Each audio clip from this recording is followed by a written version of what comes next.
Bonjour les amis, bienvenue sur la chaîne de Léo BL Story. Profitez bien de la prochaine histoire. L'avis d'expulsion me frappa en pleine poitrine, assez fort pour que la clé en laiton qui y était attachée tinte contre mes côtes. Je rattrapai les deux avant qu'ils ne touchent le sol carrelé et fissuré du hall d'entrée de Marrow House. En face de moi se tenait Damien Knox, l'alpha promoteur qui avait passé 6 mois à promettre à la ville que notre immeuble était trop dangereux pour être sauvé et exactement 3 minutes à prouver qu'il était prêt à nous en déloger lui-même. Il portait un manteau noir qui coûtait probablement plus cher que mon loyer annuel. Son visage était calme, sa voix ne l'était pas. « Vous avez 72 heures, Rory. » Derrière moi, 30 locataires se turent. Madame Alvarez resserra sa prise sur son déambulateur. Les jumeaux de l'appartement 2A cessèrent de chuchoter. Quelqu'un près des boîtes aux lettres leva un téléphone et commença à enregistrer. Je baissai les yeux vers la vie. Mon nom était imprimé en gras au-dessus des mots « Ordre d'évacuation définitif ». Une clé en laiton poli pendait à un cordon rouge sous la signature de Damien. « Qu'est-ce que c'est » demandai-je. « Un logement de relogement meublé à 4 pâtés de maison à l'est. Je n'ai pas demandé de logement de relogement. Vous avez refusé les 3 premières offres. Elle séparait les familles, excluait les retraités par les prix et mettait les personnes en fauteuil roulant dans des immeubles sans ascenseur. Sa mâchoire bougea une fois. « Celui-ci est pour vous. » C'est à ce moment-là que je compris l'insulte.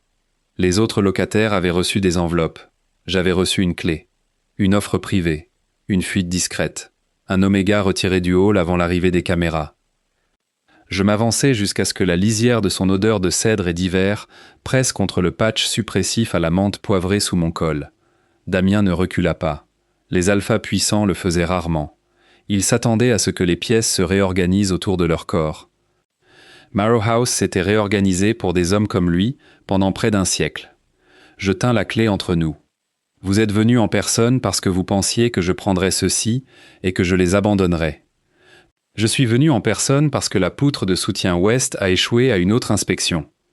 Votre entreprise a payé cette inspection. La ville l'a ordonnée. L'inspecteur de la ville n'est pas entré depuis février. Son regard s'aiguisa. Il était ici hier. Non, il ne l'était pas. Le téléphone derrière moi se rapprocha. Damien le regarda, puis reporta son attention sur moi. Pour la première fois, l'alpha n'avait pas l'air en colère. Il avait l'air effrayé. Avant que je vous dise pourquoi une chambre d'enfant scellée attendait derrière mon mur, rappelez-vous que ceci est la version de notre histoire adaptée à YouTube. La suite complète non censurée, les scènes érotiques pour adultes, le point de vue alternatif, la véritable fin et l'épilogue bonus sont disponibles sur Patreon. Le lien est dans la description et le commentaire épinglé. Likez la vidéo, abonnez-vous et restez avec moi, parce que la clé que Damien m'a donnée ce matin-là n'ouvrait pas l'appartement qu'il avait choisi pour moi. Elle ouvrait la vie que quelqu'un lui avait volée. Je refermai ma main autour de la clé en laiton et fis face au locataire. « Tout le monde l'a entendu, dis-je. 72 heures. » La chef de projet de Damien, Celia Park, sortit de derrière lui. C'était une bêta en tailleur gris, aux yeux fatigués, tenant une tablette contre sa poitrine comme un bouclier. « Monsieur. »« West, le calendrier n'est pas punitif, dit-elle. L'enquête d'urgence a révélé un mouvement progressif dans le mur nord. Nous avons des bus prévus pour quiconque a besoin de transport. Madame Alvarez leva une main tremblante. Votre bus prendra-t-il aussi les cendres de mon mari ? La bouche de Celia s'ouvrit, puis se referma. Madame Alvarez pointa le doigt vers le plafond. Il est dans le mur du 3C parce que le propriétaire ne m'a pas laissé disperser ses cendres dans la cour. Je vis ici depuis 52 ans. Dites à votre bus d'attendre encore 52 ans. Quelques locataires rirent, la plupart ne le firent pas. Damien regarda Madame Alvarez pendant un long moment. Quelque chose passa sur son visage, si vite que je faillis le manquer. Une reconnaissance aurait été impossible. Il n'était jamais entré dans Marrow House avant cette semaine-là. Du moins, c'est ce que ses déclarations publiques affirmaient. « Je peux m'arranger pour faire venir un spécialiste de la conservation, » dit-il. « Vous pouvez vous arranger pour partir, » répondis-je. Son odeur s'accentua, pas de la dominance, de la retenue. Cette différence comptait, même si je détestais l'avoir remarqué. Damien Knox avait le genre de présence qui faisait baisser la voix aux autres alphas et vérifier les portes aux bêta. Il avait 32 ans, était célibataire et tristement célèbre pour avoir transformé des pâtés de maisons industrielles abandonnées en tours de verre avec jardin privé sur le toit. Les magazines économiques le disaient discipliné. Les groupes de locataires le traitaient de machine à démolir avec un pouls. Je l'avais traité de pire lors de 3 réunions du conseil, 2 manifestations et une fois dans un micro allumé, alors qu'il se tenait à 1,50 m. Il n'avait jamais répondu en public. Maintenant, il se penchait assez près pour que moi seul puisse l'entendre. Si le rapport d'inspection a été falsifié, vous courez un plus grand danger que vous ne le pensez. Et s'il ne l'a pas été, vous expulsez quand même 68 personnes.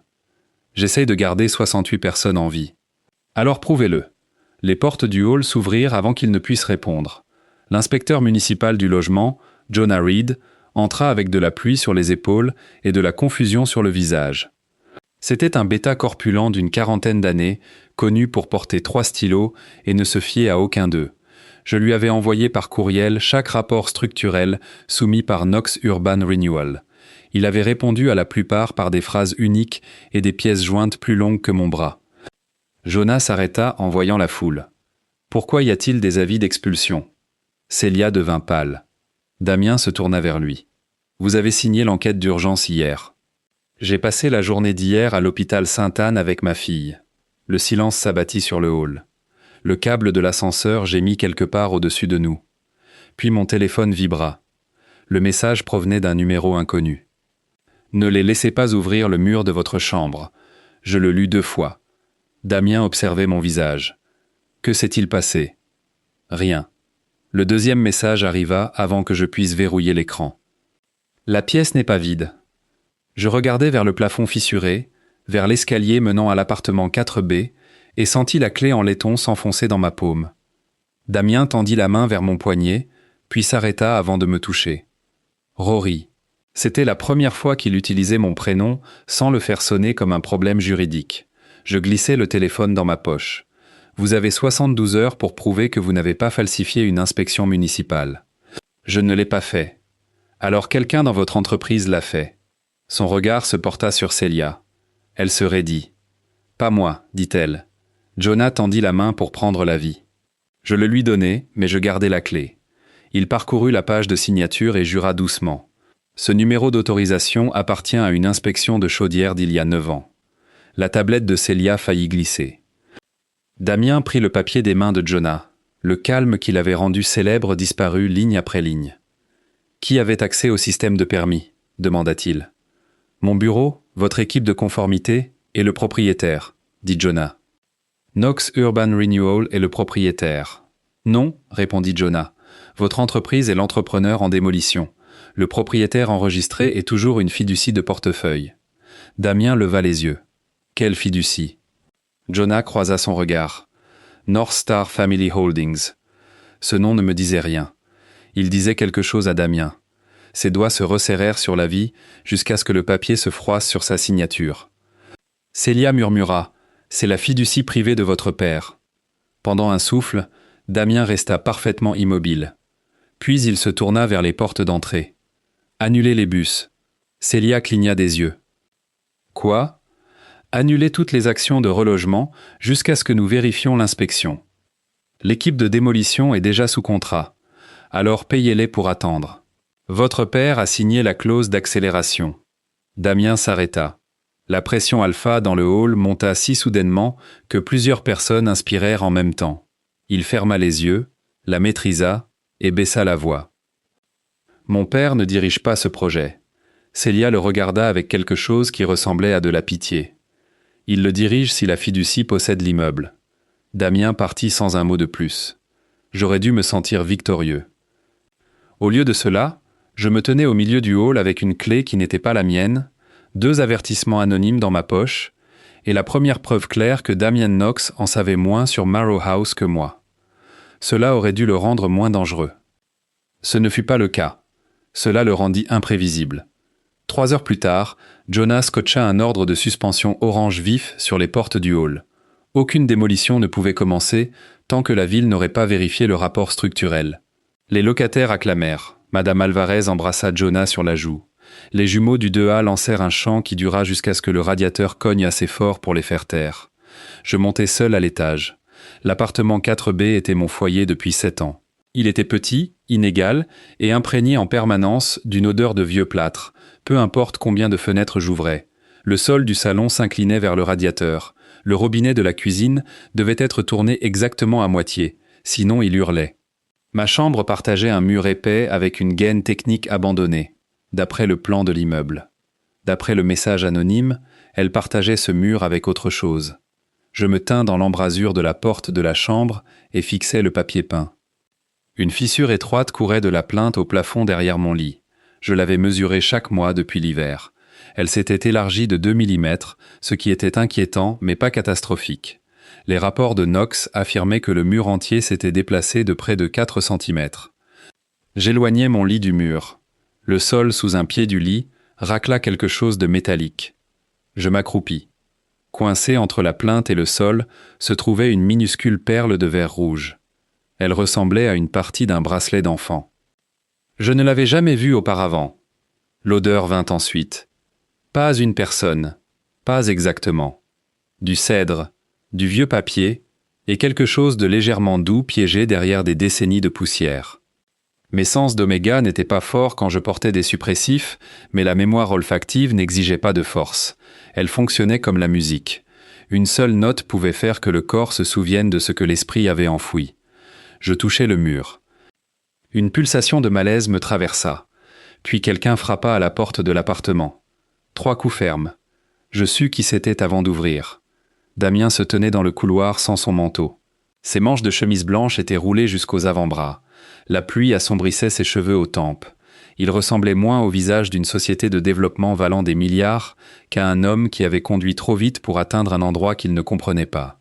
« Vous ne pouvez pas être ici, dis-je. Je possède le contrat de démolition. Vous l'avez suspendu. J'ai suspendu les travaux. Je n'ai pas renoncé à l'accès. Vous n'avez jamais eu accès à mon appartement. » Il leva un document. Jonah a émis un ordre d'inspection structurelle limité. Je pris le papier et le lus. Il était authentique. Vous lui avez demandé cela. Il m'a appelé. Pourquoi ? Parce que le mur de votre chambre est la seule section où le rapport falsifié inclut des mesures assez spécifiques pour sembler crédible. La perle rouge dans ma poche sembla soudain plus lourde. Je ne m'écartai pas. Damien regarda derrière moi. Son regard se posa sur l'embrasure de la porte de la chambre. Ses pupilles se dilatèrent. « Quoi ?» demandai-je. Il inspira une fois, brusquement. « Vous sentez ça ?» J'aurais dû mentir. « Oui. » Sa main se leva vers le cadre de la porte, mais il s'arrêta avant d'en franchir le seuil. « Puis-je entrer ?» La question me surprit plus qu'un ordre ne l'aurait fait. Je l'étudiais.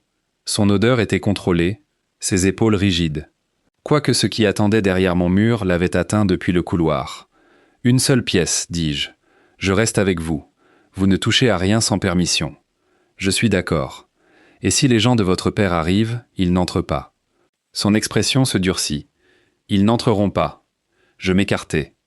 Damien entra dans le 4B comme un homme entrant dans une église, après des années à n'y croire en quoi que ce soit. Il s'arrêta dans le salon. Son regard parcourut le canapé d'occasion, les affiches de protestation empilées sous la fenêtre, les boîtes de déclaration de locataires à côté de mon bureau.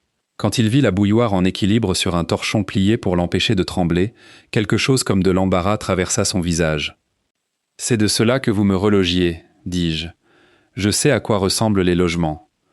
Non, vous connaissez les photos d'enquête. Celles-ci ont été prises après que la gestion a retiré les effets personnels de tout le monde.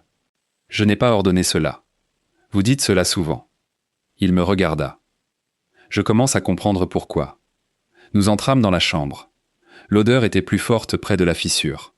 Damien s'arrêta si brusquement que je faillis lui rentrer dedans. Son odeur d'alpha changea.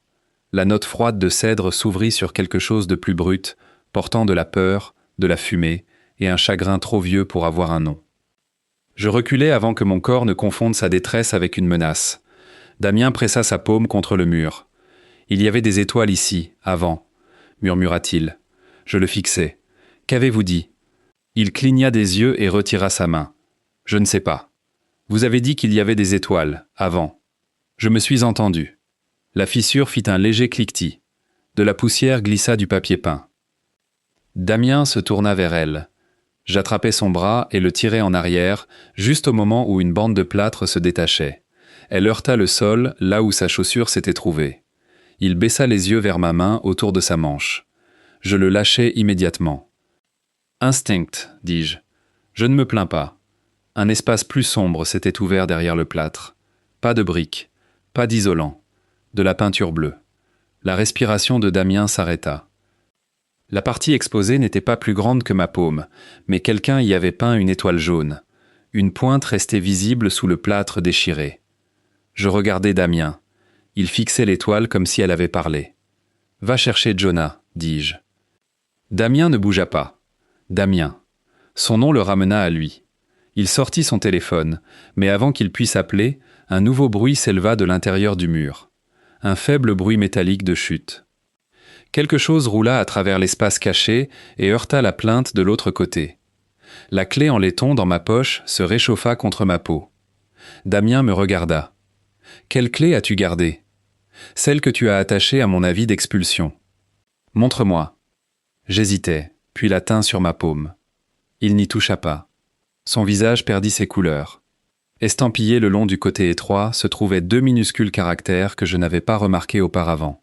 « 4B. »« Ce n'est pas une clé de relogement, dis-je. »« Non. »« Tu savais ? » ?»« Je savais que les unités de relogement utilisent des serrures électroniques. Alors pourquoi était-ce attaché à mon avis ? Damien regarda vers le mur bleu et l'étoile jaune. Je ne l'ai pas attaché. La porte de mon appartement s'ouvrit violemment. La voix de Célia traversa les pièces. « Damien, ne touche pas ce mur. » Elle arriva dans la chambre à bout de souffle, suivie de Jonah et de 2 ingénieurs en structure. Sa tablette manquait. Une marque rouge traversait une de ses joues, comme si elle avait serré un téléphone trop fort contre elle. « Que s'est-il passé ?» demanda Damien. « Ton père a appelé. Qu'a-t-il dit ? » Il a dit que l'ordre de suspension est invalide. Jonah renifla. Il pourra expliquer ça à mon département. Célia regarda la peinture bleue exposée. Il a aussi dit qu'il n'y a pas de pièce derrière ce mur. Je sentis chaque personne dans la chambre comprendre la même chose en même temps. Le père de Damien savait exactement ce qui s'y trouvait. Jonah ordonna à tout le monde d'aller dans le couloir pendant que les ingénieurs évaluaient l'ouverture. Je refusai jusqu'à ce qu'ils promettent que le mur ne serait pas touché sans ma présence. Damien refusa pour une raison différente. « Cela pourrait être une preuve, dit-il. »« De quoi ? » demanda Jonah. Damien regarda Célia. Elle répondit doucement. « De crimes financiers, selon une note interne que j'ai trouvée il y a 20 minutes. » Le couloir sembla se rétrécir autour de nous. Célia expliqua que North Star Family Holdings avait acquis Marrow House 18 ans plus tôt par le biais d'une chaîne de sociétés écrans. Le prix d'achat avait été déclaré de 3 manières différentes sur 3 demandes de prêts distinctes. Les fonds de rénovation avaient disparu. Des subventions de sécurité avaient été réclamées pour des réparations que personne ne pouvait trouver. « Combien ?» demandai-je. « Au moins 12 millions de dollars, dit-elle. Peut-être plus. » Madame Alvarez s'était glissée dans les escaliers derrière tout le monde. Elle se tenait près du palier, une main sur son déambulateur. « 12 millions, répéta-t-elle. Ils n'ont jamais réparé ma fenêtre. » Personne ne rit. Damien s'appuya contre le mur du couloir. Pourquoi des dossiers seraient-ils dans une pièce scellée ? Célia le regarda. Je ne sais pas. Madame Alvarez, si. Elle fixa Damien avec des larmes qui s'accumulaient dans ses yeux. Tu étais plus petit à l'époque, dit-elle. Sa tête tourna lentement. Quoi ? Tes cheveux étaient plus longs. Ta mère les coupait elle-même parce qu'elle avait peur de te sortir dehors.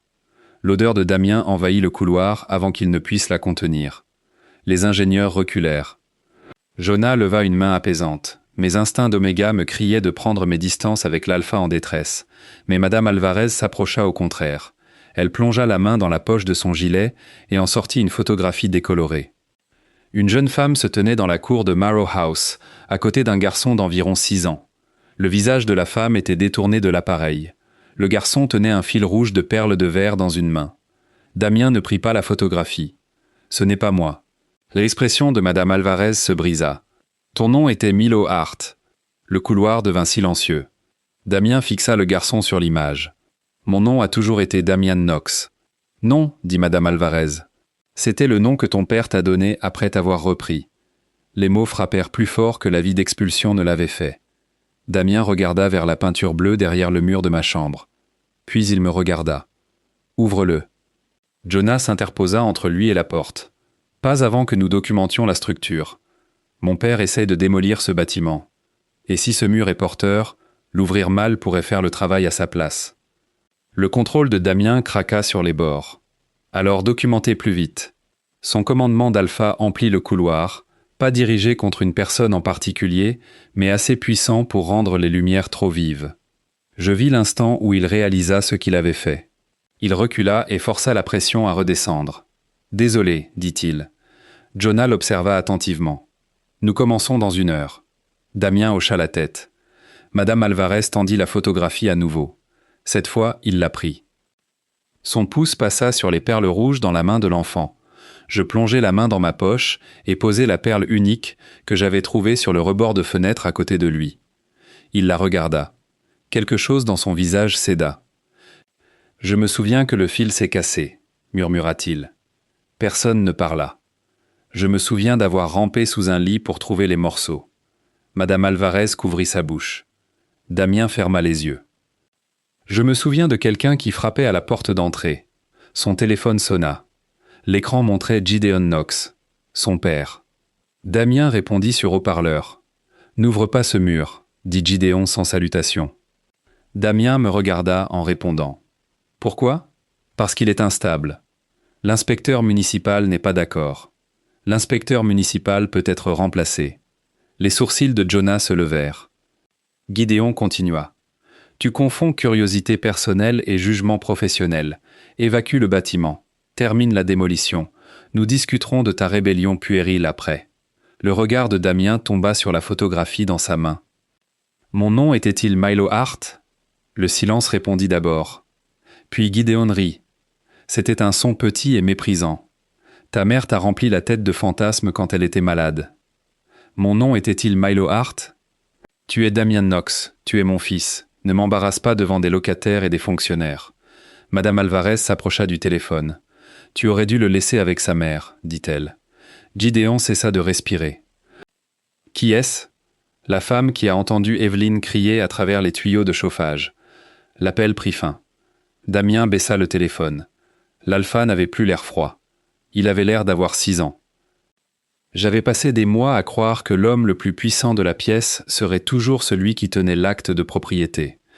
Cet après-midi-là, j'appris que le pouvoir pouvait disparaître avec une photographie. Les ingénieurs ouvrirent le mur à 4h17. Ils retirèrent le plâtre en un rectangle autour de la peinture bleue, étayèrent le plafond et exposèrent une porte étroite en bois cachée derrière des couches de latis. La porte avait été scellée du côté du couloir avec de vieux clous et des vis plus récentes. Quelqu'un l'avait fermée une fois, puis était revenu des années plus tard pour s'assurer qu'elle reste fermée. Une serrure rouillée se trouvait sous la poignée. Jonah photographia tout.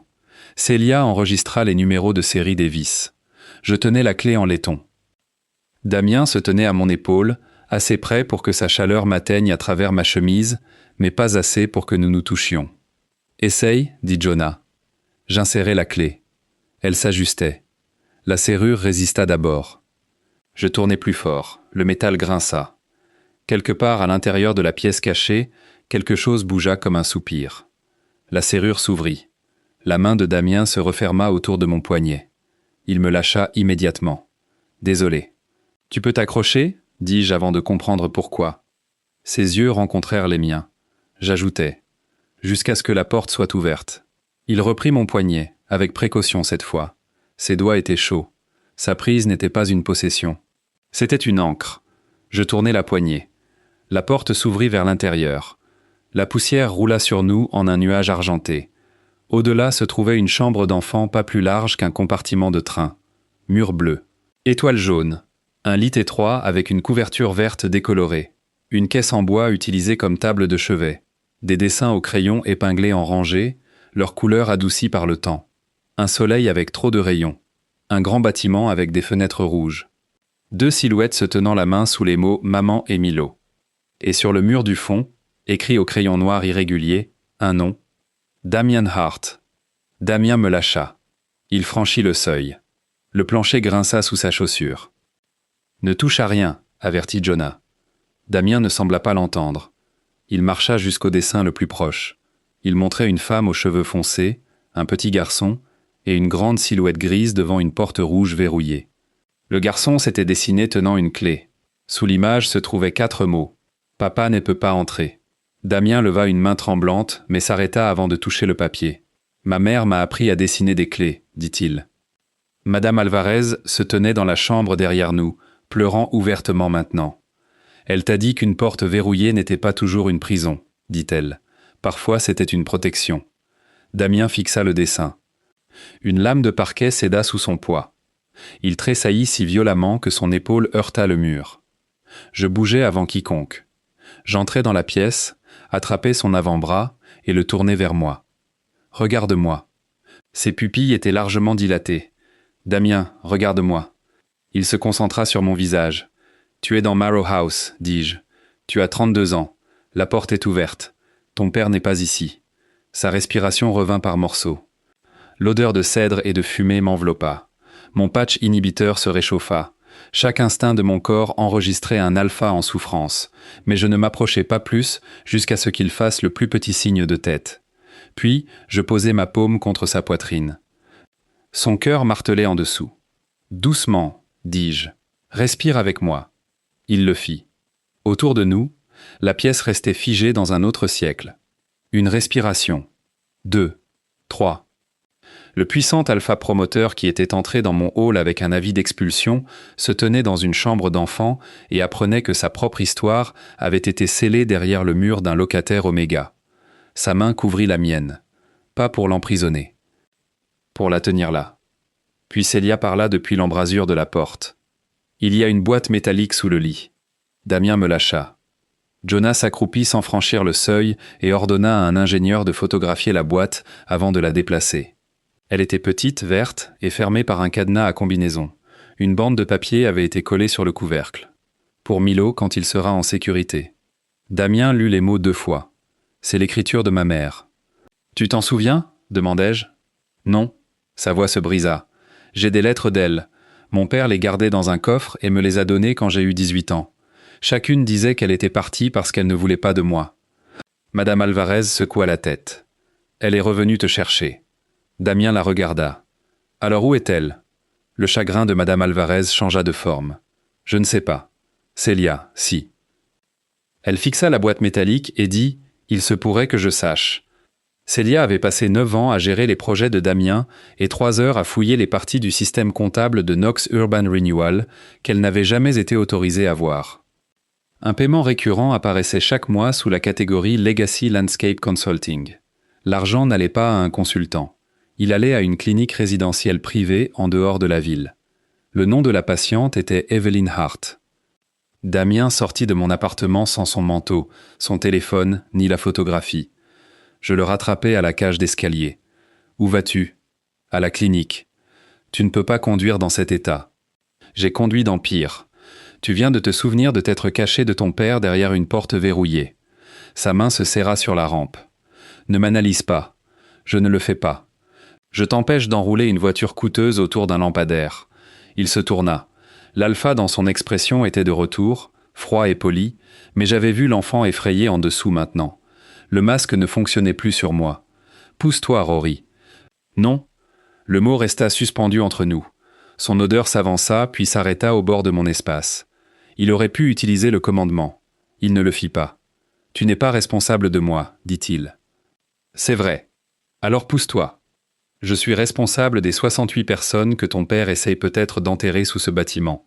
Tu es la route la plus rapide vers lui, ce qui signifie que j'ai besoin que tu sois conscient. » Un son surpris vint du palier au-dessus de nous. Madame Alvarez le couvrit d'une toux. Damien regarda derrière moi les locataires qui s'entassaient dans l'escalier, puis de nouveau moi. « Que suggères-tu » Célia conduit. « Jonah, viens, je viens. »« Non. La pièce cachée est derrière mon mur. C'est ma mère. Et c'est notre preuve. » Sa mâchoire se crispa. Je m'approchai et baissai la voix.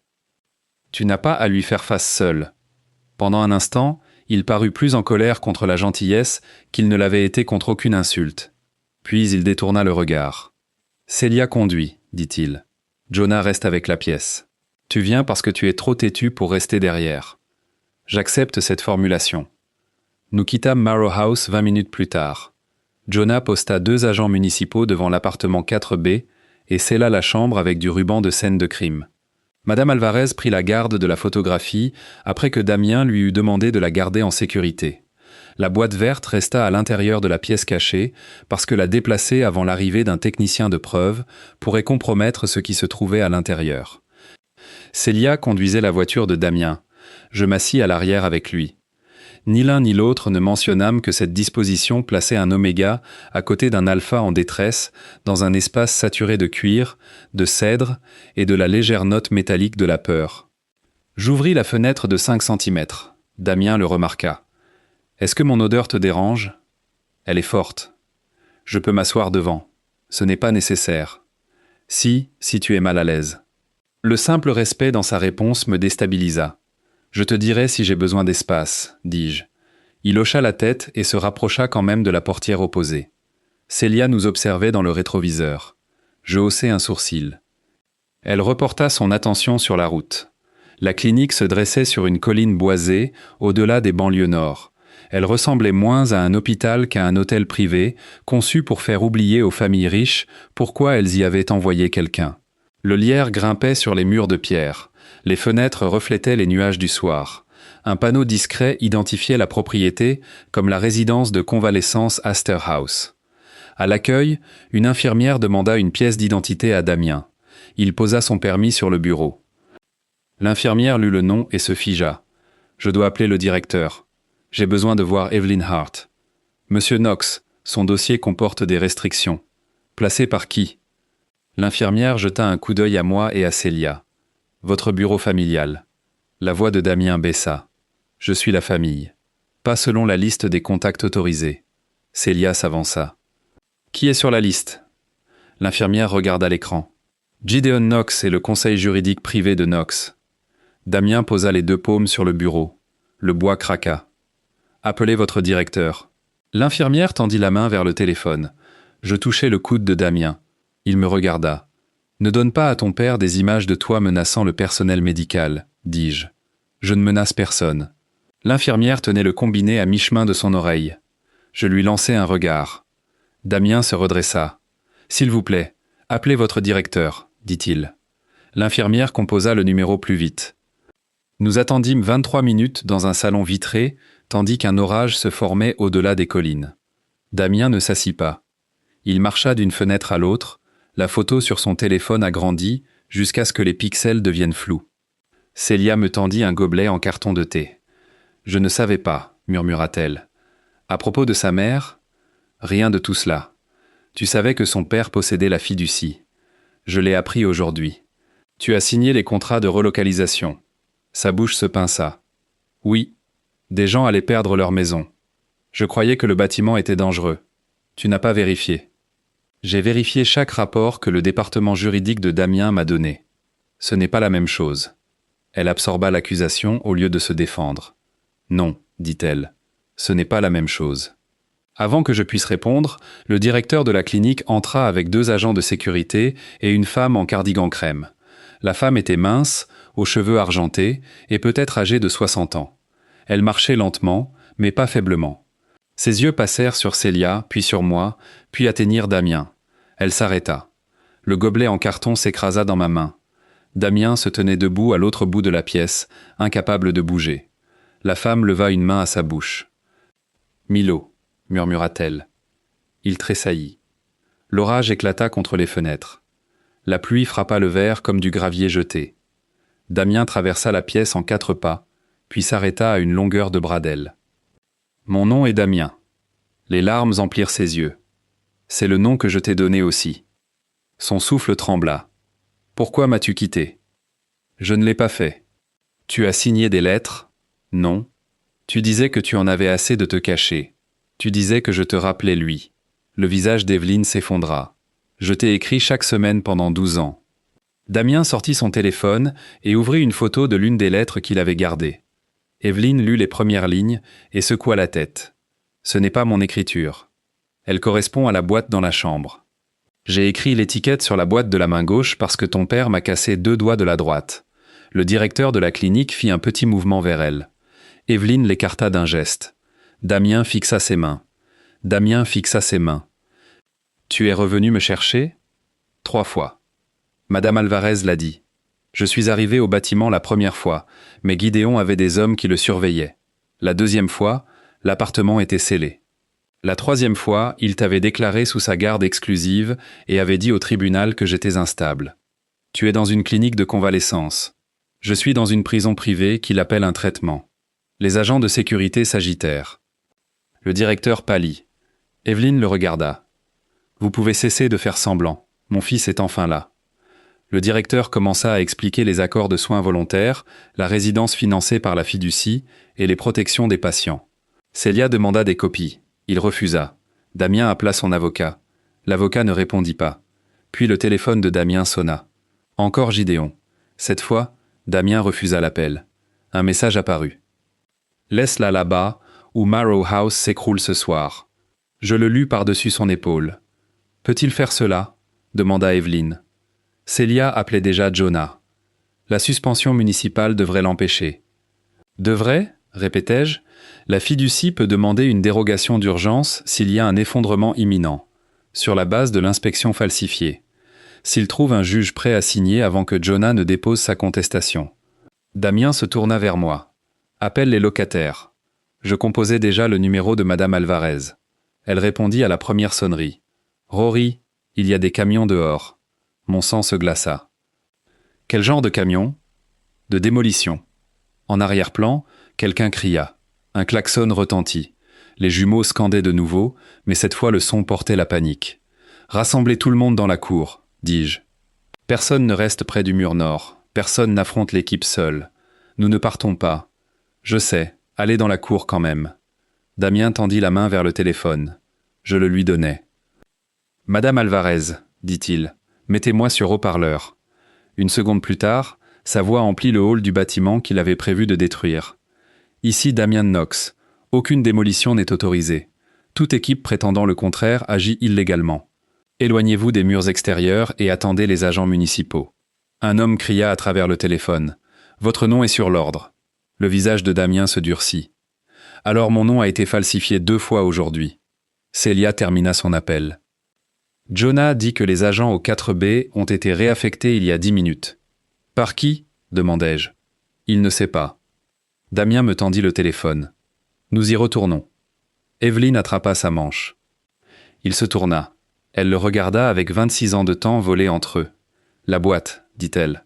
La combinaison est le jour où tu as appris à écrire ton nom complet. »« Quel jour ?» Elle lui donna 6 chiffres. Il les répéta une fois.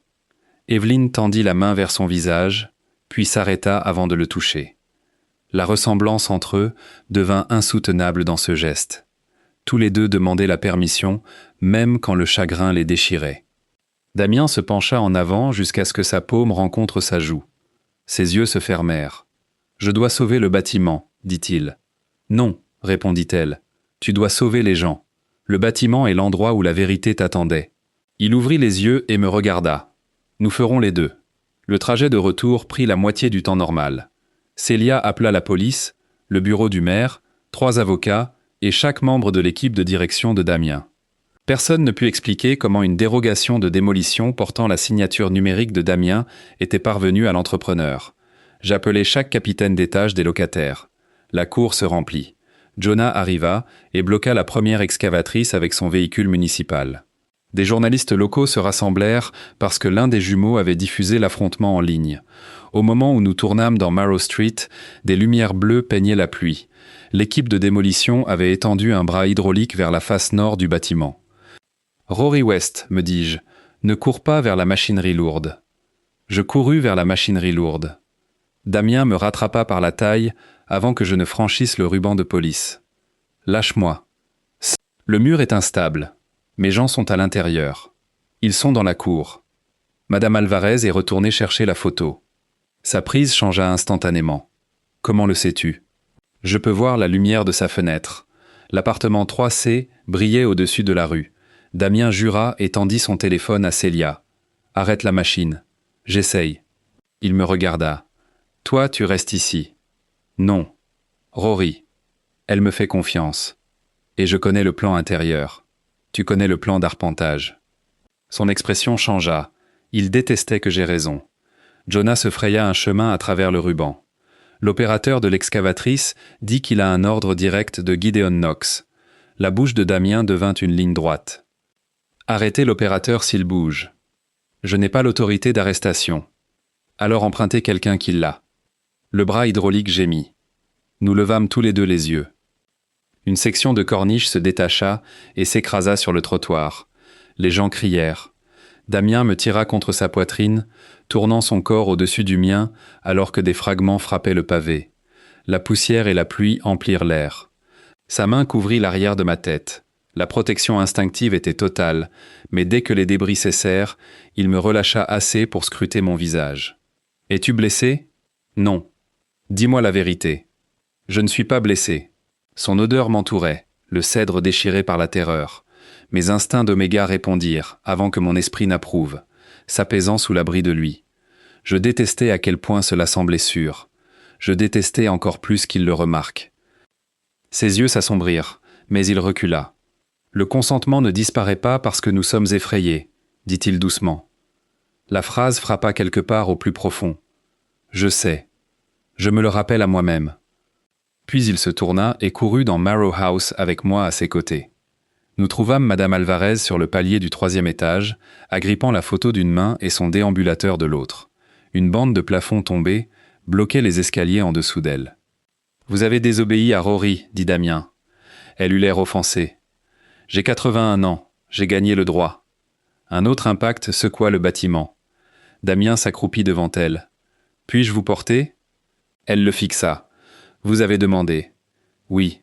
Votre père n'a jamais rien demandé. »« Non. » Madame Alvarez plaça la photo à l'intérieur de son chandail. « Alors portez-moi, Milo. » Le visage de Damien se crispa au nom, mais il la souleva avec précaution. Je portais le déambulateur. Nous descendîmes à travers la poussière, les alarmes et les cris des pompiers entrant par en bas. Au 2e étage, un tuyau éclata et envoya de l'eau noire dans les escaliers. Damien glissa, se rattrapa contre le mur et ne relâcha jamais sa prise sur Madame Alvarez. Dans le hall, 2 pompiers la prirent. Je me tournai de nouveau vers l'escalier. Damien me bloqua. « La chambre, dis-je. L'équipe de preuve a retiré la boîte. Mes dossiers de locataires sont au 4B. Des copies existent. Pas de tout. » Un craquement violent retentit au-dessus de nous. Les lumières du hall s'éteignirent. Damien saisit ma main. « Nous partons maintenant. Pour une fois, j'obéis. » Nous atteignîmes la cour au moment où la police tirait l'opérateur de l'excavatrice de sa cabine. Célia se tenait sur le capot de la voiture de Damien, tenant son téléphone vers la foule. « J'ai le serveur d'autorisation de Knox Urban Renewal en vidéo, » cria-t-elle. L'ordre a été généré via le terminal privé de Gideon Knox. Les journalistes se rapprochèrent en masse. Damien garda ma main dans la sienne. Le crime de son père devenait public en temps réel. Puis de la fumée s'éleva des fenêtres du sous-sol. Quelqu'un avait allumé un incendie. Les 2 heures suivantes devinrent des sirènes, de la pluie et des noms criés à travers la cour. Le feu resta principalement dans la salle des archives, sous l'ancien bureau de gestion. Les pompiers l'arrêtèrent avant qu'il n'atteigne les étages résidentiels, mais la fumée rendit le bâtiment temporairement inhabitable. Les locataires furent déplacés dans un gymnase scolaire voisin. Jonah compta chaque personne 2 fois. Madame Alvarez refusa les soins médicaux jusqu'à ce que Damien promette que la photo était en sécurité. La boîte métallique verte survécut parce que le technicien de preuve l'avait placée dans une camionnette municipale quelques minutes avant l'incendie. Mon appartement s'en sortit moins bien. Une conduite d'eau cassée inonda le salon. Le mur de la chambre restait étayé, mais le plafond au-dessus de mon lit s'effondra. Chaque affidavit de locataire que je n'avais pas copié était taché ou déchiré. Je me tins dans l'embrasure de la porte après que le commissaire des incendies eut dégagé l'étage et fixait 7 ans de ma vie sous l'eau grise. Damien arriva derrière moi. « Tu ne peux pas rester ici ce soir. » « Aucun de nous ne le peut. J'ai arrangé des chambres d'hôtel. Les locataires n'accepteront pas des chambres payées par Knox. Ils les acceptent maintenant. Madame Alvarez a informé tout le monde que refuser un lit propre par principe est quelque chose que seuls les jeunes avec des genoux fonctionnels feraient. Malgré tout, je souris. Damien le vit. Le regard sur son visage fit disparaître le sourire. « Quoi ?» demandai-je. « Je ne t'avais jamais vu faire ça près de moi. D'habitude, tu arrives avec des documents juridiques. J'essaierai les fleurs la prochaine fois. Ne fais pas ça. Notez. Nous entrâmes dans l'appartement. L'eau goûtait régulièrement dans la cuisine. L'air portait la fumée, le plâtre mouillé et son odeur. Il souleva un dossier tombé du sol. Les pages à l'intérieur contenaient des plaintes de relocalisation, des besoins d'accès médical, des trajets scolaires et des historiques de loyer. Il lut la première. « Monsieur Calder a besoin de dialyse 3 matins par semaine, dit-il. »« Oui. » L'unité qu'on lui proposait était à 40 minutes de plus de la clinique. « Oui. » Pourquoi la conformité a-t-elle approuvé ? Parce qu'une carte indiquait que la distance n'était que de 7 miles. Il baissa la page. Tu connaissais chaque détail. J'ai demandé. L'accusation n'était pas forte. Elle n'avait pas besoin de l'être. Damien posa le dossier sur la partie la plus sèche de la table. J'ai construit des systèmes pour ne pas avoir à demander. Les systèmes sont utiles quand ils mesurent les gens au lieu de les supprimer. Il regarda vers le mur brisé de la chambre. Mon père m'a appris que l'attachement rendait les décisions faibles. Ton père a caché ta mère dans une clinique et ton enfance dans un mur. Oui. Le mot ne contenait aucune défense. Il s'approcha de la porte cachée. L'équipe de preuve avait retiré plusieurs dessins et la boîte, mais la majeure partie de la pièce restait intacte. Une lampe de chantier temporaire projetait de longues ombres sur les étoiles jaunes. Damien entra. Je le suivis. La tempête faisait trembler la fenêtre condamnée de la chambre. L'eau clapotait à l'intérieur des murs. Pour la première fois depuis que la pièce s'était ouverte, nous étions seuls. Il s'accroupit près du lit étroit. « Il y avait une chanson, dit-il. »« Quelle chanson ?»« Ma mère chantait quand les tuyaux étaient bruyants. Je ne me souviens pas des paroles. Tu n'as pas à tout te rappeler ce soir. Mon père se souvenait pour moi. C'était le problème. Je m'assis par terre en face de lui. Entre nous reposait la clé en laiton sur son cordon rouge. Je l'avais posée là après que le technicien de preuve l'eût rendue. La clé avait été enregistrée, photographiée et déclarée sans lien avec l'effraction, car ces marques correspondaient à la vieille serrure. « Pourquoi attacher ça, à mon avis ?» demandai-je. Damien la fixa. « Pour nous attirer vers la pièce. Qui avait accès ? Célia a imprimé les avis. Mon assistant a assemblé les enveloppes. Le bureau de mon père a livré le paquet de signatures. Ta mère ? Elle est confinée depuis des années. Madame Alvarez ? Elle ne savait pas que j'étais Damien Knox avant aujourd'hui. Alors quelqu'un d'autre sait qui tu étais. » Il regarda les dessins. « Où mon père voulait que je le trouve. Ça n'a aucun sens. Si le bâtiment devait s'effondrer avant que la porte ne s'ouvre, la clé serait trouvée en ta possession après la démolition. Tu es l'organisateur des locataires. Il pourrait prétendre que tu es entré dans une zone scellée, que tu as endommagé un mur porteur et provoqué l'effondrement. » Ma peau se glaça. Les messages anonymes m'ont averti de partir, ce qui t'a rendu curieux. J'étais déjà curieux. J'ai remarqué. Donc la clé était un piège. Peut-être. Je la ramassais. Le laiton s'était terni là où ma main l'avait tenu toute la journée. Ou quelqu'un dans le bureau de ton père voulait que le piège échoue. Damien réfléchit à cela. Célia va tracer la manipulation des enveloppes. Tu lui fais confiance ? Je fais confiance au fait qu'elle déteste être utilisée. Ce n'est pas la même chose que lui faire confiance. Non. Je le regardais à travers la lumière poussiéreuse. À qui fais-tu confiance ? Sa réponse prit trop de temps. À personne complètement. Ça a l'air solitaire. C'est efficace. Aujourd'hui n'était pas efficace. Un rire rauque lui échappa. Non. Le son changea la pièce. Il avait un beau rire, bas et surpris, comme si son corps avait fait quelque chose sans permission. Il me regarda quand il s'estompa. Tu t'es tenu entre moi et la cage d'escalier. Tu n'étais pas en état de conduire. Tu es venu à la clinique. Le bâtiment était impliqué. Tu as couru à l'intérieur avec moi. Madame Alvarez était impliquée. Tu as mis ta main sur ma poitrine quand je ne pouvais plus respirer. Je n'avais pas de réponse pratique à cela. Son regard tomba sur mon col. Le patch suppresseur à la menthe poivrée commençait à se décoller du tissu humide. En dessous, mon odeur s'échappait en fines vagues de lavande trempée de pluie.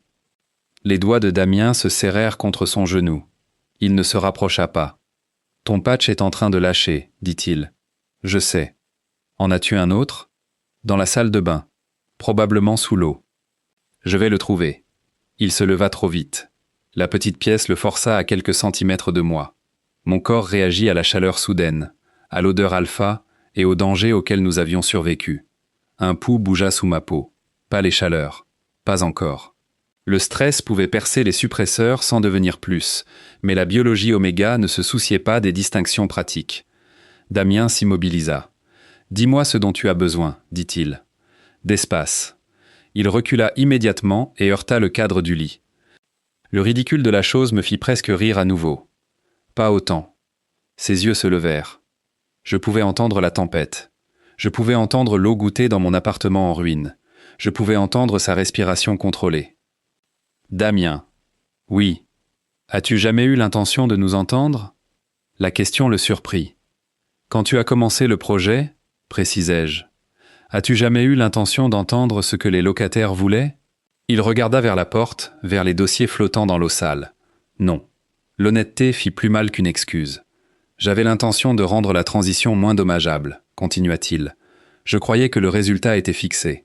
Parce que ton rapport disait que le bâtiment ne pouvait pas être sauvé. Parce que mon père m'a appris que chaque vieille structure devient un passif si on attend assez longtemps. Et les gens ? Son regard revint au mien. Je suis en train d'apprendre ce qu'il m'a appris à leur sujet. La distance entre nous se réduisit sans qu'aucun de nous ne s'avance. Cela se produisit dans le souffle et l'odeur, dans le fait qu'il avait admis sa faute sans me demander de lui pardonner. Je levai la main et retirai le patch suppresseur défaillant. Damien ferma les yeux.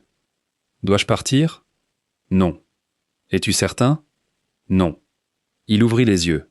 « Ce n'est pas un consentement. Je suis certain de ne pas vouloir être seul. Je ne suis pas certain de ce que je veux au-delà. Alors je reste, et rien au-delà ne se produit. » La réponse fut si immédiate que ma gorge se serra. Il enleva sa veste de costume et la plia sur le sol, créant un endroit sec près du mur. Il s'assit d'abord, laissant assez d'espace pour que je choisisse. Je m'assis à côté de lui. Nos épaules ne se touchaient pas. Pendant plusieurs minutes, aucun de nous ne parla. Puis le bâtiment trembla sous un roulement de tonnerre lointain. Ma main se dirigea vers la clé au même moment que la sienne. Nos doigts se rencontrèrent sur le cordon rouge. Damien inspira. Je ne me retirai pas. Son pouce bougea une fois sur mon articulation, puis s'arrêta. « Rory !» La façon dont il dit mon nom changea l'air. Je me tournai vers lui. Il leva son autre main, assez lentement pour que je puisse refuser, et toucha le côté de mon visage. Sa paume était chaude. Son contrôle était absolu sauf pour le tremblement dans ses doigts. « Dis-moi d'arrêter, murmura-t-il. J'aurais dû me souvenir de chaque avis d'expulsion, de chaque conférence de presse, de chaque nuit où les locataires s'étaient demandé où ils iraient. Je me souvenais de tous. Je me souvenais aussi de lui, me protégeant des pierres qui tombaient, portant Madame Alvarez à travers l'eau noire et demandant la permission quand l'instinct lui disait de prendre. Je couvris son poignet de ma main. « Ne fais pas de promesses ce soir, dis-je. Je n'en ferai pas. Ne confonds pas la peur avec le pardon. Je ne le ferai pas. N'appelle pas ça le destin. » Sa bouche se courba avec quelque chose de triste. « Je ne fais pas confiance au destin. » Bien. Le souffle suivant n'appartint à aucun de nous. Son front toucha le mien. Le cèdre et la lavande se mêlèrent dans la poussière. Mon pouce emballa sous son pouce. La pièce cachée, la tempête, l'appartement en ruine et la clé prisonnière entre nos mains devinrent le monde entier. Sa bouche plana assez près pour que je sente la forme de sa prochaine question. Et c'est ici que la version adaptée à YouTube doit passer outre ce qui s'est passé dans la pièce derrière mon mur. La suite complète et non censurée de cette nuit trempée d'orage, y compris la scène adulte épicée, la conversation sur le consentement et les limites, et le point de vue privé d'Alpha de Damien, est disponible sur Patreon. Pour l'instant, notre histoire revient au lendemain matin, quand je me réveillais sous les étoiles peintes d'un enfant, avec le manteau de Damien sur mes épaules et la clé en laiton toujours fermée dans ma main. Il était parti. Pendant une terrible seconde, je crus avoir imaginé toute la nuit. Puis je trouvai un gobelet en carton de café près de la porte de la pièce cachée et un mot écrit au dos de mon avis d'expulsion. « Je suis à l'hôtel de ville. La boîte est ouverte. Ne fais confiance à personne de mon entreprise jusqu'à mon retour. » En dessous, il avait ajouté une ligne de plus. « Je ne suis pas parti parce que je regrettais d'être resté. » Je lus le mot 3 fois. Puis mon téléphone sonna. Célia ne dit pas bonjour. Ne viens pas à l'hôtel de ville. Je me levai trop vite et me cognai l'épaule contre la porte cachée. Pourquoi ? Gideon a déposé une plainte pénale affirmant que tu as trafiqué le mur, volé des biens de l'entreprise et déclenché l'incendie du sous-sol. C'est absurde. C'est aussi sur tous les sites d'actualité du matin. J'entrai dans la chambre en ruine et trouvai mon chargeur de téléphone sous un pull mouillé. Où est Damien ?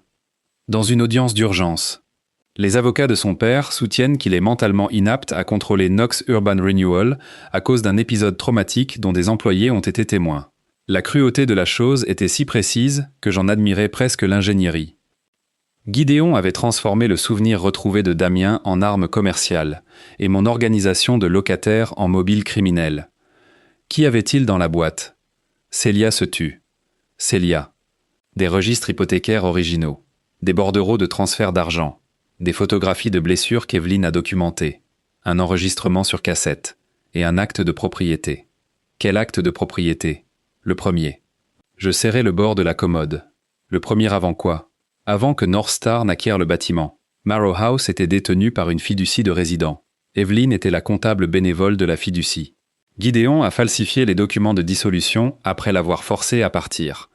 Mon cœur se mit à battre fort. À qui appartient le bâtiment maintenant ? Légalement, c'est ce que l'audience va décider. Que dit l'acte de propriété original ? Il dit que toute vente faite sans les signatures des 2/3 des membres résidents est nulle. Je regardais à travers le mur brisé les étoiles. Madame Alvarez était résidente à l'époque. Oui, elle n'a jamais signé. Non. Alors Gideon n'en a jamais été propriétaire. C'est l'argument de Damien. J'enfilais des vêtements secs d'un sac de dons laissé par les pompiers. Tu m'as dit de ne pas venir parce que tu savais que je le ferais. Je t'ai dit de ne pas venir pour que l'appel enregistré prouve que je t'ai prévenu. Pourquoi est-ce important ? Parce que je suis sur le point de témoigner contre Gideon, et que je dois avoir l'air responsable. Je souris malgré moi. Où est l'audience ? Salle du Conseil 2. Je vais amener les résidents. Rory, la police attend dehors. Alors ils peuvent nous escorter. Je mis fin à l'appel et descendis. Les locataires étaient revenus à l'aube pour récupérer des médicaments, des vêtements et ce que le feu avait épargné. Ils se rassemblèrent dans la cour sous des bâches en plastique, tandis que les camionnettes de presse encombraient la rue. Madame Alvarez était assise dans une chaise pliante, avec la photographie d'enfance de Damien, rangée en sécurité dans une pochette de preuves transparente. Je grimpais sur le muret de pierre autour de la fontaine morte. Ils disent que j'ai ouvert la pièce, leur dis-je. Ils disent que j'ai volé les dossiers. Ils disent que j'ai brûlé notre propre bâtiment. Des voix en colère s'élevèrent. Je levai la clé en laiton. Ceci était attaché à mon avis d'expulsion. C'était censé me faire paraître coupable après l'effondrement du mur. Au lieu de cela, cela a ouvert la porte avant qu'ils ne puissent détruire les preuves. La cour se tut. Damien Knox est à l'hôtel de ville pour essayer d'empêcher son père de prendre le contrôle de l'entreprise et de terminer la démolition. Je ne sais pas si nous pouvons lui faire confiance pour notre avenir. Je sais qu'il a choisi de mettre son propre nom, son argent et son pouvoir entre nous et l'homme qui a essayé d'effacer ce bâtiment. Madame Alvarez leva le menton. Alors nous faisons en sorte qu'il ne se tienne pas là-bas seul. Nous marchâmes vers l'hôtel de ville derrière 2 policiers qui étaient arrivés pour m'interroger et avaient décidé, après que Jonah leur eut montré l'inspection falsifiée, qu'un entretien pouvait attendre. La vue de 68 locataires déplacés entrant dans l'atrium de marbre mit fin à chaque conversation tranquille dans le bâtiment. Les journalistes nous suivirent dans les escaliers. La salle du Conseil 2 était déjà pleine. Gideon Knox était assis à une table entourée d'avocats. Il était plus vieux que Damien de 3 décennies et ne lui ressemblait que par la forme de ses yeux. Là où le contrôle de Damien ressemblait à de la retenue, celui de Gideon ressemblait à du mépris aiguisé en étiquette. Damien était assis seul à la table opposée. Pas d'avocat, pas d'assistant, pas de famille. Quand il me vit, ses épaules s'abaissèrent d'un demi-pouce. C'était le plus petit signe de soulagement dont j'avais jamais été témoin. C'était assez. Je pris le siège derrière lui. « Tu as désobéi aux mots », murmura-t-il. « Tu l'as écrit sur mon avis d'expulsion. J'ai supposé que les instructions étaient invalides. » Sa bouche sourit presque. Gideon le remarqua. L'officier d'audience demanda l'ordre. L'heure suivante dépouilla l'Empire Knox un document à la fois. Jonah témoigna que sa signature avait été copiée sur l'enquête d'urgence. Célia produisit des registres de serveurs montrant que la dérogation de démolition provenait du bureau de Gideon. Le commissaire aux incendies rapporta qu'un accélérant avait été versé sur de vieux dossiers de gestion dans le sous-sol. Des images de sécurité montraient un entrepreneur entrant avec des accréditations émises par North Star Family Holdings. Puis l'avocat de Gideon montra des photographies de Damien à l'intérieur de la pièce cachée, la main appuyée contre le mur, le visage visiblement en détresse. « Le fils de mon client a vécu un événement psychologique grave, dit l'avocat. Dans cet état, il a suspendu des opérations légales, porté atteinte aux intérêts contractuels de l'entreprise et est devenu émotionnellement dépendant d'un militant locataire aux motifs financiers évidents. Toutes les têtes se tournèrent vers moi. Damien se leva. Ne parlez pas de lui comme s'il était un objet dans mon état. L'officier d'audience lui ordonna de s'asseoir. Gideon se pencha vers le micro. C'est exactement l'instabilité que nous décrivons. Damien regarda son père. Vous avez contrefait ma signature. J'ai protégé votre entreprise de votre faiblesse. Vous avez contrefait la signature de l'inspecteur municipal. J'ai corrigé un retard. Vous avez emprisonné ma mère. L'expression de Gideon ne changea pas. Evelyne avait besoin de soins. Elle avait besoin d'être en sécurité loin de vous. La salle s'agita. Gideon parut enfin en colère. Vous étiez un enfant terrifié. Je vous ai donné un nom que les gens respectaient. Vous m'avez donné votre nom pour que personne ne cherche le sien. Son père se recula dans son siège. Et pourtant, vous avez tout construit avec. Le coup porta. Damien avait passé sa vie d'adulte à étendre le pouvoir qui l'avait blessé. Tout le monde dans la salle le savait. Je me levai. L'officier d'audience fronça les sourcils. « Monsieur West, vous n'êtes pas inscrit pour témoigner. Je suis la personne accusée d'avoir incendié l'immeuble. Cette affaire est distincte. Elle est devenue partie intégrante de cette audience au moment où l'avocat de Monsieur Knox m'a utilisé pour discréditer Damien. Les yeux de Gideon se posèrent sur moi pour la première fois. Froid, évaluateur, familier, à la manière dont les hommes puissants regardent les locataires quand ils calculent les coûts d'expulsion. L'officier d'audience soupira. 5 minutes. Je me rendis à la table des témoins, la clé en laiton à la main. L'avocat de Gideon me demanda si je m'étais opposé au réaménagement. Oui. Si j'avais organisé des manifestations. Oui. Si j'avais publiquement traité Damien Knox de machine à démolir avec un pouls. Oui. Damien regarda par-dessus son épaule. Je l'ignorais. L'avocat me demanda si j'étais entré dans la pièce cachée avant l'arrivée de la police. Oui. Alors vous admettez avoir contaminé des preuves potentielles. Je suis entré après qu'un inspecteur municipal et des ingénieurs structurels eurent documenté la porte. Je suis entré parce que Damien faisait une crise de stress post-traumatique et avait besoin d'aide pour respirer. L'avocat marqua une pause. Et vous avez fourni cette aide parce que vous aviez développé un attachement personnel envers lui. Non. Je l'ai fourni parce qu'une personne devant moi avait besoin d'aide. Niez-vous un attachement maintenant ? La salle devint silencieuse. Damien regardait droit devant lui. J'aurais pu nous protéger par un mensonge. Au lieu de cela, je posai la clé sur la table. Je nie que mes sentiments effacent les preuves. L'expression de l'avocat s'aiguisa. Quel sentiment ? Le genre qui n'appartient ni à votre client, ni à ce conseil, ni à un titre de journal. Un murmure parcourut la salle. Le visage de Gideon changea. Pas de choc. La reconnaissance d'un levier. Je continuai avant qu'il ne puisse l'utiliser. Damien m'a remis un avis d'expulsion. Je l'ai haï pour cela. Il a ignoré nos pétitions parce que ses systèmes lui disaient que nous étions des chiffres. Il avait tort. Il a admis qu'il avait tort. Depuis lors, il a arrêté une démolition illégale, protégé des locataires pendant un effondrement, porté un résident âgé hors de danger, exposé les dossiers de sa propre entreprise et s'est présenté ici sans avocat, parce que chaque avocat sur sa liste de paye répond à son père. Je me tournai vers l'officier d'audience. Ne lui faites pas confiance parce que je tiens à lui. Faites confiance au dossier. Faites confiance aux signatures contrefaites. Faites confiance à l'acte de propriété original. Faites confiance aux gens qui ont vécu à Marrow House pendant que North Star collectait des fonds de réparation et nous laissait avec des tuyaux cassés. Madame Alvarez se leva derrière moi. Je n'ai jamais cédé ma part. Un par un, des résidents âgés et des héritiers d'anciens résidents se levèrent avec des copies des registres d'adhésion que le bureau de Jonah avait trouvés ce matin-là. L'avocat de Gideon objecta. L'officier d'audience rejeta l'objection. Puis les portes de la salle s'ouvrirent. Evelyn Hart entra avec la directrice de la clinique, une défenseure des patients et 2 enquêteurs de l'État. Damien se leva. Gideon ne le fit pas. Evelyn portait la boîte métallique verte. Elle la posa sur la table des preuves et fit face à l'homme qui avait contrôlé sa vie pendant près de 3 décennies. « Vous avez oublié l'enregistrement, dit-elle. La cassette à l'intérieur de la boîte avait survécu parce qu'Evelyn l'avait enveloppée dans du tissu ciré. Le technicien municipal diffusa une copie numérique par les haut-parleurs de la salle. La voix plus jeune de Gideon emplit la pièce. Il se disputait avec un autre homme au sujet de la fiducie des résidents de Marrow House. « Contrefait les signatures », disait la voix. « Transfère l'argent de la subvention avant la clôture du trimestre. Une fois que l'immeuble sera condamné, personne ne demandera à qui il appartenait. » Une deuxième voix posa des questions sur Evelyn et le garçon. Gideon répondit en 7 mots. « Scelle la pièce.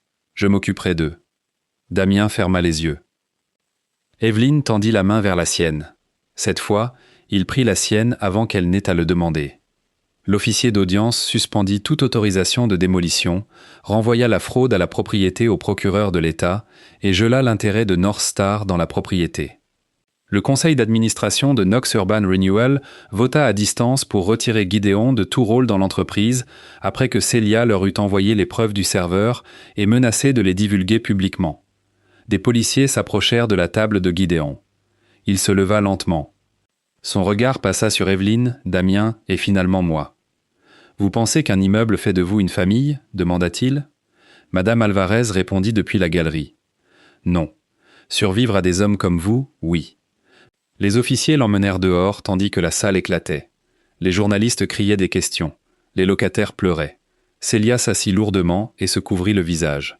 Jonah récupéra ses 3 stylos sur la table et découvrit qu'aucun ne fonctionnait. Damien resta aux côtés de sa mère. Je n'interrompis pas. Certaines retrouvailles ne devraient pas devenir propriété publique simplement parce qu'elles se produisent dans une salle publique. Je sortis. La pluie avait cessé. La lumière du soleil se reflétait sur les marches mouillées. Je m'assis à mi-chemin, la clé en laiton à la main, et j'essayais de comprendre ce qui viendrait ensuite. Damien me trouva 20 minutes plus tard. Il avait retiré sa cravate. Son visage semblait épuisé et plus jeune. Il s'assit une marche en dessous de moi, me donnant la position la plus haute. « Ton père a été placé en garde à vue, dis-je. Pour interrogatoire. Les accusations financières prendront du temps. Ton conseil d'administration l'a destitué. Ils m'ont aussi nommé président par intérim. Je le regardais. C'était rapide. Ils ont peur. Est-ce que tu acceptes le poste ? Temporairement. Ma poitrine se serra. Alors l'entreprise continue. L'entreprise emploie 4000 personnes qui n'ont pas contrefait de documents ni incendié d'immeubles. Et développe des propriétés en utilisant le même système. Oui, j'attendis. Il comprit ce dont j'avais besoin sans que je le demande. Je suspends tous les projets de démolition d'immeubles occupés jusqu'à ce que des examens indépendants des locataires soient terminés, dit-il. Celia dirigera l'audit avec des défenseurs du logement extérieur. Jonah a déjà suggéré 3 noms, dont le tien. Je ne travaille pas pour toi. Je ne te l'ai pas demandé. Tu allais le faire. J'allais demander si ta coalition veut le pouvoir d'arrêter des projets, pas seulement de les conseiller. C'était différent. Dangereusement différent. Et pour Marrow House, la fiducie originale des résidents existe toujours si un tribunal accepte l'acte. Et d'ici là, j'ai annulé le contrat de réaménagement. Il le dit doucement. Pas de caméra, pas de salle de conseil, pas d'annonce conçue pour le rendre héroïque. Tu vas perdre des millions, dis-je. Oui. Tes investisseurs vont poursuivre. Probablement. Ton entreprise pourrait te destituer. Oui. Tu dis oui trop facilement. J'ai passé ma vie à traiter la perte comme quelque chose qui arrivait aux autres. Je peux survivre à certaines des miennes. Je baissai les yeux vers la clé. La nuit dernière n'efface pas le hall. Je sais. Nous sauver n'achète pas le pardon. Je sais. Tenir à moi ne te donne pas de contrôle sur moi. Son odeur se réchauffa, mais il resta immobile. Je sais. Je le regardai enfin. Qu'est-ce que tu veux, Damien ? L'alpha qui avait commandé des salles de conseil, des entrepreneurs et des pâtés de maison prit beaucoup de temps pour répondre à un oméga sur un escalier mouillé. Je veux la chance de devenir quelqu'un que tu puisses choisir sans rien lui devoir. L'honnêteté me serra la gorge. Je ne sais pas si je peux. Je sais. Tu n'arrêtes pas de dire ça. Parce que la certitude serait une autre forme de pression. Il glissa la main dans son manteau et en sortit un document plié. Pas un contrat. Pas un avis d'expulsion. L'acte de propriété original de Marrow House, protégé dans une pochette transparente. Le greffier aux preuves a remis une copie certifiée, dit-il. L'original va en garde judiciaire. Cette copie appartient au résident. Il la plaça entre mes mains.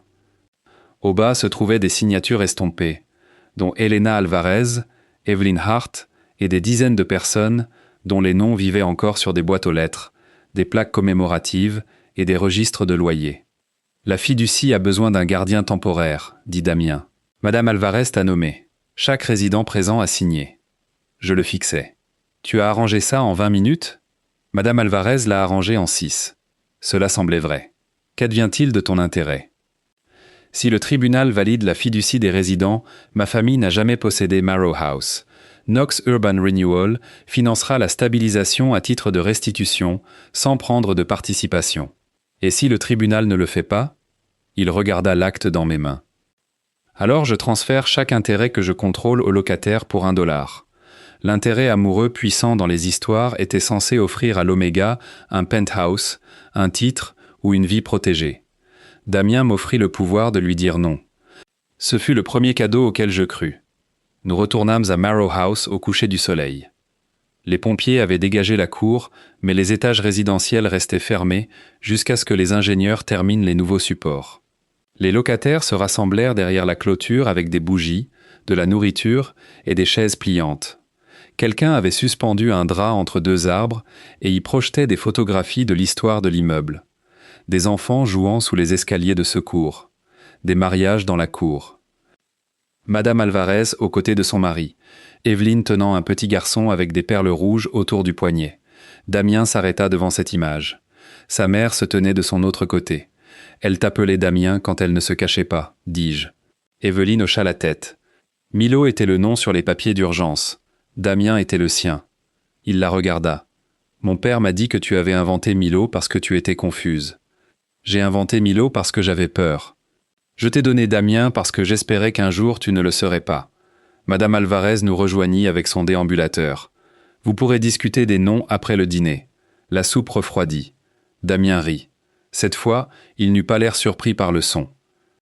Plus tard, quand les locataires commencèrent à chanter dans la cour, il me trouva près des portes d'entrée. L'avis d'expulsion était encore plié dans ma poche. Sa note couvrait le dos. La clé en laiton pendait à mes doigts sur son cordon rouge. Damien tendit l'acte certifié. « Tu devrais garder ceci. » Je l'acceptai. Puis il fit un signe de tête vers la fenêtre sombre du 4e étage au-dessus de nous. La ville autorisera 2 personnes à entrer demain avec un ingénieur. Pour inspecter la pièce ? Pour finir de l'ouvrir. Il y a un 2e meuble derrière le lit. Ma mère dit qu'il contient les dessins qu'elle a faits après s'être échappée et les lettres qu'elle a essayé de m'envoyer. Sa voix se serra. « Tu n'as pas besoin de moi là-bas, dis-je. » Non. La réponse fit mal jusqu'à ce qu'il continue. « Je veux que tu sois là. » Les lumières de la cour se reflétaient dans ses yeux. Pas comme témoin, pas comme représentant des locataires. Pas parce que tu me dois quelque chose pour avoir annulé le projet. Il plaça sa paume ouverte sous la clé sans la prendre. « Rory, veux-tu ouvrir la chambre de mon enfance avec moi ?» Derrière nous, Marrow House se tenait debout, balafré mais debout. Dans mes mains se trouvait l'acte original, l'avis d'expulsion transformé en promesse et la clé que quelqu'un avait voulu utiliser comme preuve contre moi. Je regardais Damien Knox, l'alpha qui était venu détruire mon foyer et avait découvert sa propre vie scellée à l'intérieur. Puis, je plaçai la clé dans sa paume et refermai ses doigts autour des miens. La réponse que je lui donnai, après avoir franchi ce seuil caché, appartient à la partie de notre histoire que YouTube ne peut pas montrer. Et c'est là que se termine la version adaptée à YouTube. La suite non censurée à l'intérieur de la chambre d'enfance, la confession épicée pour adultes, le point de vue alpha de Damien sur ses souvenirs retrouvés, la vérité complète sur les crimes de son père, notre véritable réponse l'un à l'autre, les conséquences privées du lien d'âme et l'épilogue bonus de l'immeuble appartenant aux locataires sont tous disponibles maintenant sur Patreon. Ce sont les scènes que YouTube n'a pas pu inclure. Le lien est dans la description et le commentaire épinglé. Débloquez la version complète et ouvrez la dernière porte avec nous. Sans mes membres Patreon payants, je devrais arrêter YouTube. S'il vous plaît, devenez un abonné payant sur patreon.com/LeoBL. Votre soutien financier me permet de continuer à créer des vidéos ici, et en guise de remerciement, vous obtenez sur Patreon un accès exclusif à toutes mes histoires pour adultes 18 plus non censurés, qui ne sont pas disponibles sur YouTube. Pour finir, dites-moi dans les commentaires depuis quel pays ou quelle ville vous regardez.